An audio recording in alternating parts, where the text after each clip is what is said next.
Boa noite, deputado. Obrigada pela entrevista. Seja muito bem-vindo aqui em Oeste Sem Filtro. Muito obrigado. Obrigado pela oportunidade. Deputado, o senhor concedeu uma entrevista agora há pouco em um veículo de comunicação, dizendo que o senhor teve acesso recente ao parecer do Ministério Público e também à decisão do ministro Alexandre de Moraes. Qual a acusação que pesa contra o senhor? Bem, primeiro que a gente verifica, tem umas novidades, né? Se tornou normal que não se tenha acesso aos autos, acesso às decisões, à representação judicial, à representação policial, ao parecer do Ministério Público. Quando vieram cumprir, foi uma surpresa, vieram cumprir, fizeram, franqueei todos os aposentos e tudo, normalmente, com tranquilidade. Ao final, eu perguntei exatamente isso, do que estão me imputando, não há decisão judicial e mais. Então vamos ao interrogatório. O interrogatório é o momento de se elucidar a questão toda pela autoridade e é um momento de defesa. Foi aí a minha surpresa, a nova novidade, de que eu não tinha sido intimado, eu não estava sendo intimado, era apenas o cumprimento de um mandado de busca sem a minha oitiva. Ainda iriam ou vão marcar uma oitiva para mim. Ou seja, eles têm um fundamento para mim, uma medida constritiva como um mandado de busca, mas não sabem ainda, ou não sei, ou estão esperando, utilizando o mandado de busca para poder me ouvir. Então são diversas imputações que eu só tive acesso, e essa é a normalidade, infelizmente, desse, entre aspas, Estado Democrático de Direito e devido processo legal. Eu tive acesso por parte da mídia, sobre o que estavam imputando a mim. Então são diversas imputações, como organização criminosa, inserção de dado falso e outras imputações. Quando eu li a pé, eu não tive acesso à representação policial, eu tive ao parecer do MP e a decisão judicial, a representação policial, que eu não tive acesso. E eu vi que se tratava de uma peça que vem buscar diversas narrativas ao longo de diversos anos, inclusive várias superadas, e todas elas sem um vínculo lógico, muito menos sem vínculo comprobatório. Então eu estou aqui nessa entrevista para auxiliar e dar informação, e agradeço por toda essa oportunidade de vocês. Deputado, eu vou abrir a rodada para as perguntas dos nossos comentaristas. Rodrigo Constantino. Boa noite, deputado. Muito bom tê-lo aqui no Oeste Sem Filtro. O senhor lançou a pré-candidatura à Prefeitura do Rio de Janeiro. Primeira pergunta, se o senhor acha que essa operação tem algum link, algum elo com isso, se é perseguição e se afeta de alguma forma os seus planos políticos daqui para frente. Olha, seria muita coincidência, e sabe-se que muita coincidência não existe. A gente viu aqui há uma semana um mandado de busca na residência, no gabinete do deputado federal Carlos Jordi, líder da oposição. Quando se analisa os elementos, não é nem conjunto probatório ou indício, elementos, eles não existem. E logo em seguida aqui comigo, nessa narrativa que foi se construindo com imprensa para poder efetuarem este ato. Nós dois, coincidentemente, ou não, vamos dizer assim, estamos com a possibilidade de ser candidatos a prefeito. Então, quando se sabe que a perseguição que se faz, e é inequívoca e é evidente, a liberdade de expressão, as redes sociais, é uma delas, que não se pode ter a verdade nas redes sociais, ao povo, à multidão, ao legítimo, eles aterrorizam o direito democrático do povo estar às ruas. E o terceiro ponto que é abominável a eles é a oposição. E a oposição no legislativo, tão fragilizado, menor, sem desequilíbrio, e também um executivo de prefeituras, logicamente. Não se deseja que a bandeira da direita chegue a uma prefeitura, onde você deseja liberdade, e a liberdade econômica também, o bem-estar, a ordem e a segurança pública. Então, com toda certeza, eu digo, há um link aí de vontade de não querer a oposição, a direita, nestas posições. Deputado, quem pergunta agora é Adalberto Piotto. Deputado, seja bem-vindo uma vez mais. Boa noite ao senhor. O senhor citou aí o deputado Carlos Jordi. Na semana passada eu fiz a ele a seguinte pergunta, se ele tinha falado com o presidente Arthur Lira, e ele disse que o presidente Arthur Lira, naquela oportunidade, tinha dito que queria ver primeiramente os autos para depois se manifestar. Pelo que eu saiba, não se manifestou ainda. O senhor conseguiu falar, até porque isso tem se tornado uma rotina inconstitucional, arbitrária, abusiva. O senhor conseguiu falar com o presidente da Câmara dos Deputados, o seu presidente? Durante o cumprimento do mandado, eu consegui falar com ele, ele fez contato pelas pessoas, eu não estava mais com posse dos meus aparelhos celulares, e a Polícia Legislativa estava acompanhando, eu consegui falar com ele. Ele teve ciência, assim, já pela manhã do que aconteceria e prestou aqui quis saber da situação, informações, e estarei com ele o mais breve possível. Augusto. Deputado, boa noite, muito obrigado pela entrevista. Eu pergunto se o senhor aceitará prestar depoimento, mesmo sem saber do que é exatamente acusado. Perfeito, Augusto. Se eu não tivesse menor ciência, eu pediria para certificar que eu estava pedindo, solicitando acesso aos autos e me manteria silente.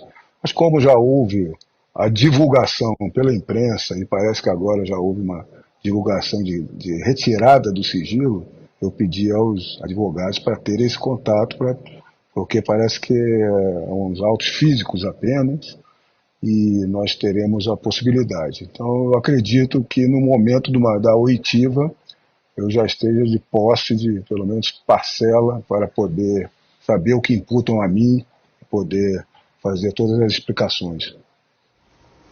Perfeito. Deputado Rodrigo Constantino tem mais uma pergunta para o senhor. Deputado, o clima em grupos de WhatsApp e jornalistas perseguidos, como o senhor mesmo lembrou, é um clima de medo. E muitos questionam se os senhores representantes eleitos estão fazendo o suficiente ou não em relação a isso. Eu vou fazer uma pergunta muito direta ao senhor. O senhor classificaria o Brasil hoje como uma democracia? Negativo, que bom.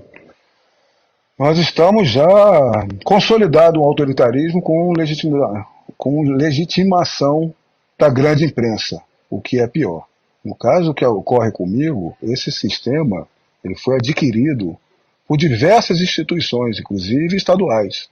A única instituição que fez uma auditoria para saber como estava o funcionamento da ferramenta, para ver um controle de como ela deve funcionar, com um pedido dentro de um procedimento e uma conclusão. Nós apenas que fizemos isso, e quando encontramos irregularidades, nós encaminhamos a corregedoria, que é o único órgão. Se o sistema ele não é regular, o seu uso não é regular, apenas por uma decisão judicial ou administrativamente por uma corregedoria ou um controle. Foi tudo que nós fizemos. Que até hoje, se você for verificar a aquisição de uma ferramenta como essa, ela foi adquirida regularmente, com pareceres da Advocacia Jurídica Pública, da AGU, parecer técnico do oficiais de inteligência da BIM, e ainda pelos controles internos e externos, e ainda pelo TCU. Então nós é que desconfiamos que aquilo ali poderia estar sendo utilizado de uma maneira indevida.